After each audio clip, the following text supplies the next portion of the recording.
Lesson 19. A concentrated will development. New method.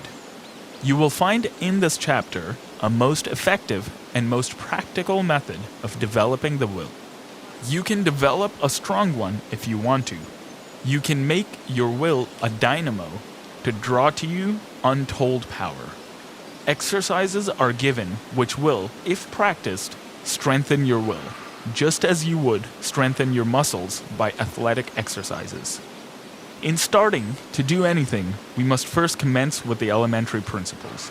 Simple exercises will be given. It is impossible to estimate the ultimate good to be derived from the mental cultivation that comes through these attempts at concentration. Even the simple exercises are not to be thought useless. In no respect, writes Dr. Oppenheim, can a man show finer quality of willpower than in his own private, intimate life. We are all subjected to certain temptations. The will decides whether we will be just or unjust, pure of thought, charitable in opinion, forbearing in overlooking others' shortcomings, whether we will live up to our highest standard. Since these are all controlled by the will, we should find time for plenty of exercises for training of the will in our daily life. You, of course, realize that your will should be trained. You must also realize to do this requires effort that you alone can command. No one can call it forth for you. To be successful in these exercises, you must practice them in a spirit of seriousness and earnestness. I can show you how to train your will, but your success depends upon your mastery and application of these methods. New methods of will training. Select a quiet room where you will not be interrupted. Have a watch to determine the time, and a notebook in which to enter observations. Start each exercise with date and time of day. Exercise 1. Time decided on. Select some time of the day when most convenient. Sit in a chair and look at the doorknob for 10 minutes. Then write down what you experienced. At first, it will seem strange and unnatural. You will find it hard to hold one position for 10 minutes, but keep as still as you can. The time will seem long, for it will probably be the first time you ever sat and did nothing for 10 minutes. You will find your thoughts wandering from the doorknob, and you will wonder what there can be in this exercise. Repeat this exercise for 6 days. 10 p.m., second day. Notes. You should be able to sit quieter, and the time should pass more quickly. You will probably feel a little stronger because you're getting a better control of your will. It will brace you up as you have kept your resolution. 10 p.m., third day. Notes. It may be a little harder for you to concentrate on the doorknob, as perhaps you have had a very busy day and your mind kept trying to revert to what you had been doing during the day. Keep on trying, and you will finally succeed in banishing all foreign thoughts. Then you should feel a desire to gain still more control. There is a feeling of power that comes over you when you are able to carry out your will. This exercise will make you feel bigger, and it awakens a sense of nobility and manliness. You will say, I find that I can actually do what I want to and can drive foreign thoughts out. The exercise, I can now see, is valuable. 10 p.m., fourth day. Notes. I found that I could look at the doorknob and concentrate my attention on it at once. I have overcome the tendency to move my legs. No other thoughts try to enter, as I have established the fact that I can do what I want to do and do not have to be directed. I feel that I am gaining in mental strength. I can now see the wonderful value of being the master of my own will force. I know now, if I make a resolution, I will keep it. I have more self-confidence and can feel my self-control increasing. 10 p.m., fifth day. Notes. Each day, I seem to increase the intensity of my concentration. I feel that I can center my attention on anything I wish. 10 p.m., sixth day. I can instantly center my whole attention on the doorknob. I feel that I have thoroughly mastered this exercise and that I am ready for another. You have practiced this exercise enough, but before you start another, I want you to write a summary of just how successful you were in controlling the flitting impulses of the mind and will. You will find this an excellent practice. There is nothing more beneficial to the mind than to pay close attention to its own wonderful, subtle activities. Exercise 2. Secure a package of playing cards. Select some time to do the exercise. Each day at the appointed time, take the pack in one hand and then start laying them down on top of each other just as slowly as you can, with an even motion. Try to get them as even as possible. Each card laid down should completely cover the one under. Do this exercise for 6 days. First day. Notes. The task will seem tedious and tiresome. It requires the closest concentration to make each card completely cover the preceding one. You will probably want to lay them down faster. It requires patience to lay them down so slowly, but the benefit is lost if not so placed. You will find that at first, your motions will be jerky and impetuous. It will require a little practice before you gain an easy control over your hands and arms. You probably have never tried to do anything in such a calm way. It will require the closest attention of your will, but you will find that you are acquiring a calmness you never had before. You are gradually acquiring new powers.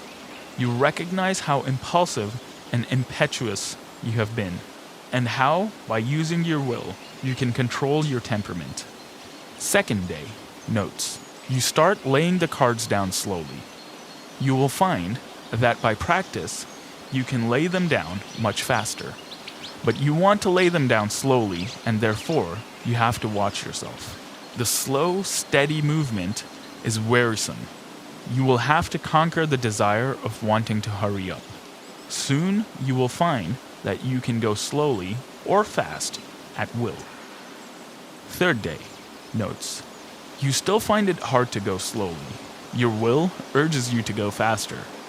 This is especially true if you are impulsive, as the impulsive character finds it very difficult to do anything slowly and deliberately. It goes against the grain. This exercise is still tiresome, but when you do it, it braces you up mentally. You are accomplishing something you do not like to do. It teaches you how to concentrate on disagreeable tasks. Writing these notes down, you will find very helpful. Fourth day. Notes. I find that I'm beginning to place the cards in a mathematical way. If one card is not completely covering another, I am getting a little careless and must be more careful. I command my will to concentrate more. It does not seem so hard to bring it under control. Fifth day. Notes. I find that I'm overcoming my jerky movements, that I can lay the cards down slowly and steadily. I feel that I am rapidly gaining more poise. I am getting better control over my will each day, and my will completely controls my movements. I begin to look on my will as a great governing power. I would not think of parting with the knowledge of will I have gained. I find it is a good exercise and know it will help me to accomplish my tasks. Sixth day. Notes. I begin to feel the wonderful possibilities of the will. It gives me strength to think of the power of will. I am able to do so much more and better work now that I realize that I can control my will action. Whatever my task, my will is concentrated on it. I am to keep my will centered there until the task is finished. The more closely and definitely I determine what I shall do, the more easily the will carries it out. Determination imparts compelling force to the will. It exerts itself more. The will and the end act react on each other. Seventh day. Notes.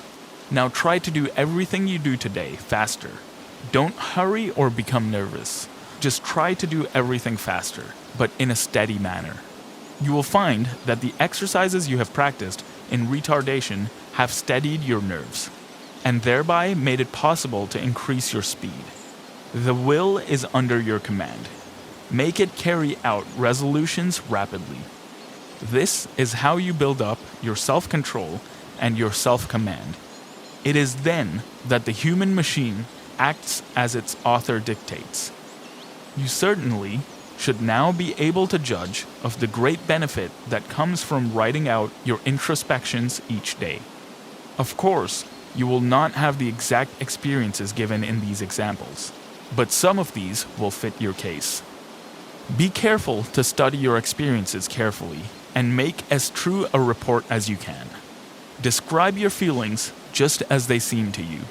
Allow your fancies to color your report, and it will be worthless. You have pictured conditions as you see them.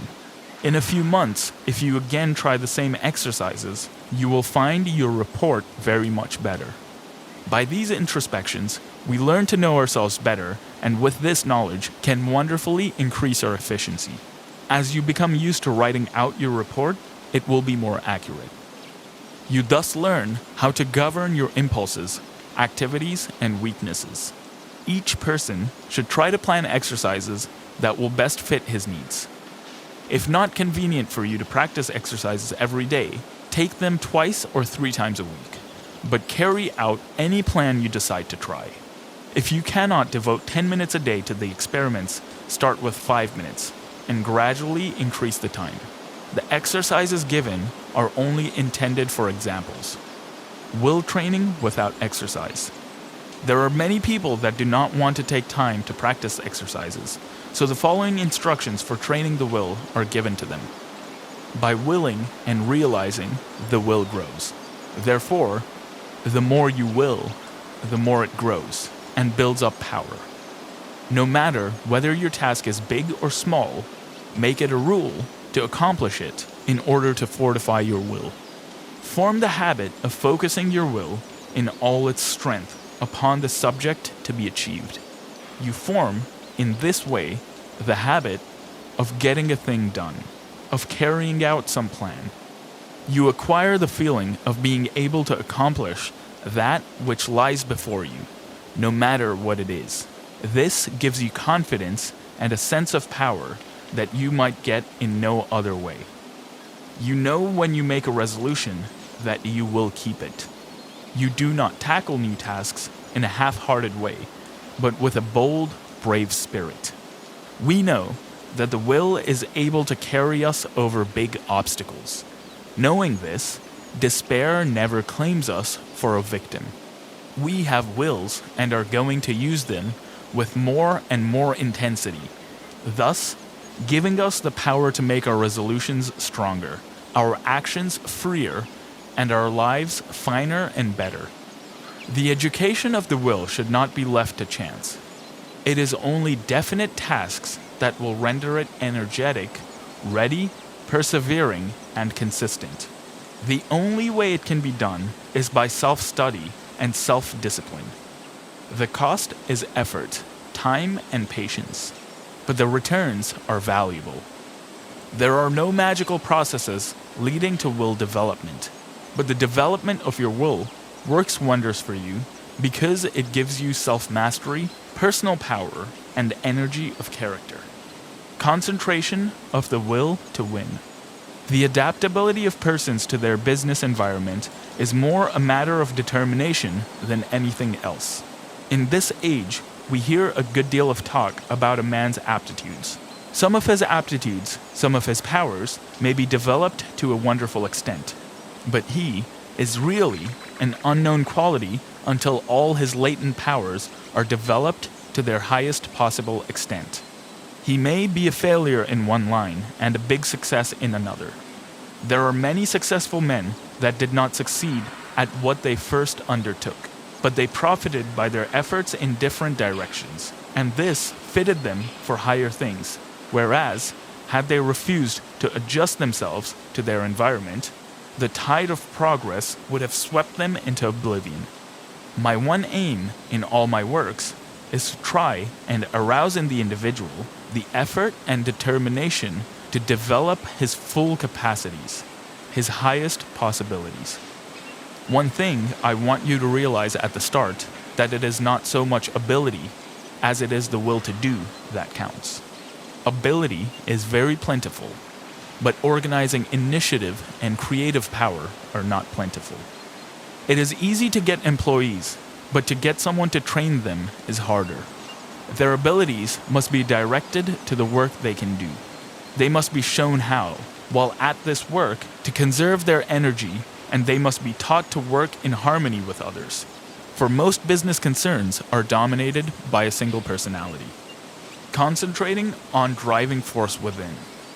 We are all conscious, at times, that we have somewhere within us an active driving force that is ever trying to push us onwards to better deeds. It is that force that makes us feel determined, at times, to do something worthwhile. It is not thought, emotion, or feeling. This driving force is something distinct from our thought or emotion. It is a quality of the soul, and therefore, it has a consciousness all its own.